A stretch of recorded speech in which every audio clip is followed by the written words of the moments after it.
You're crouched behind a frozen mound of dirt, the grass hard as concrete under your palms. Your hands are shaking, and it's not the cold.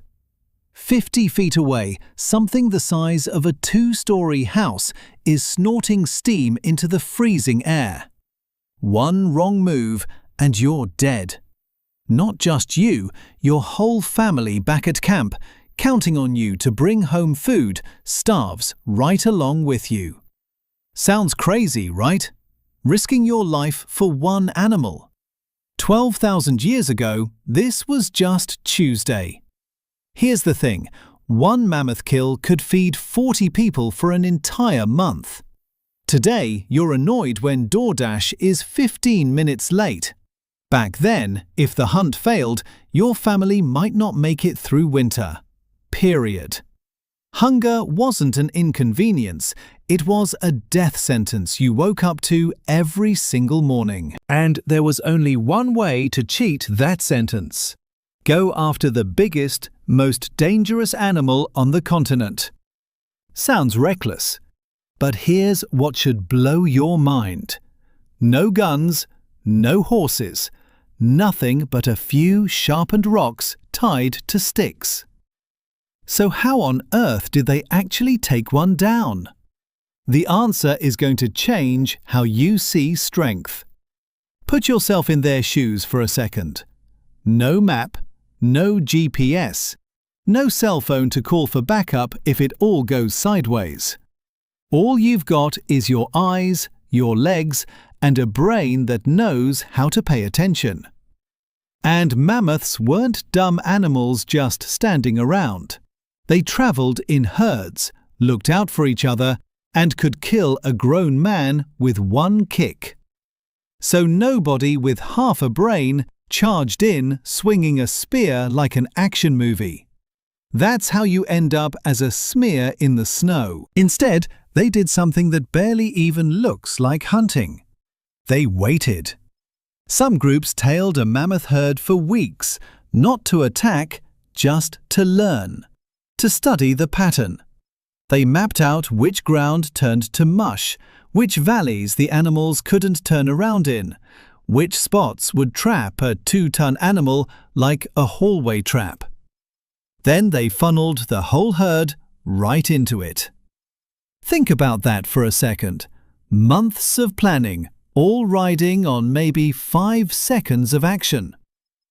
Out in South Dakota, archaeologists dug up a mammoth skeleton lying right next to a set of stone spear points. And the placement wasn't random. It told a clear story. This wasn't an animal that dropped dead of old age, and it wasn't a lucky scavenge. This was a hit.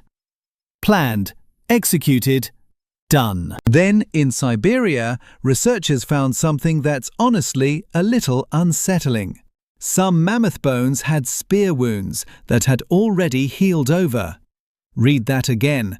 That means the animal got hit once, survived, and got away.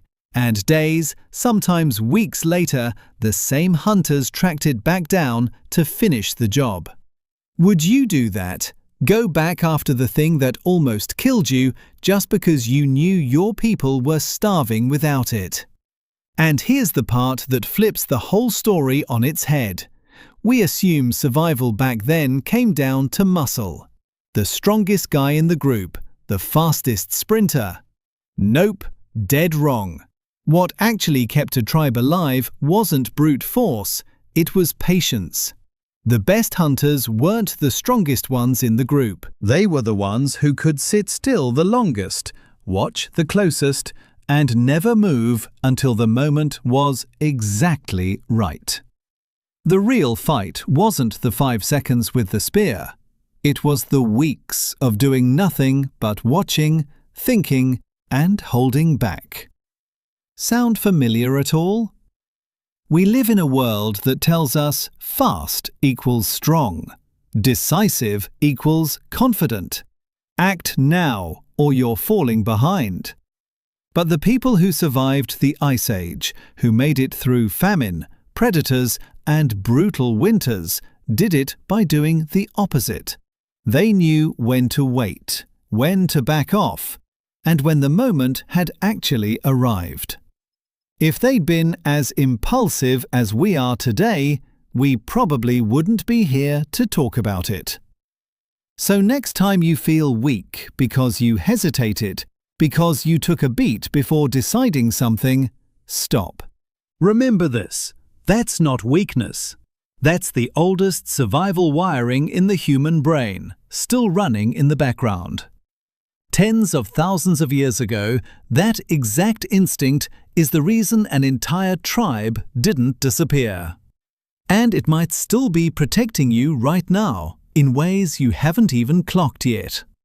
So the real question is, are you actually listening to it? If this made you stop scrolling for even a second, don't just let it slide by like every other video. Hit like so I know it landed. Send this to someone you think needs to hear it. And if you're into this kind of stuff, history, psychology, the truths that make you rethink how you're living, go ahead and subscribe so you don't miss the next one. Last thing, drop a comment and tell me what you want the next video to be about. A historical mystery. A psychological truth that'll mess with your head. A civilization that vanished without a trace. I read every comment. Your idea might be the next video. See you in the next one.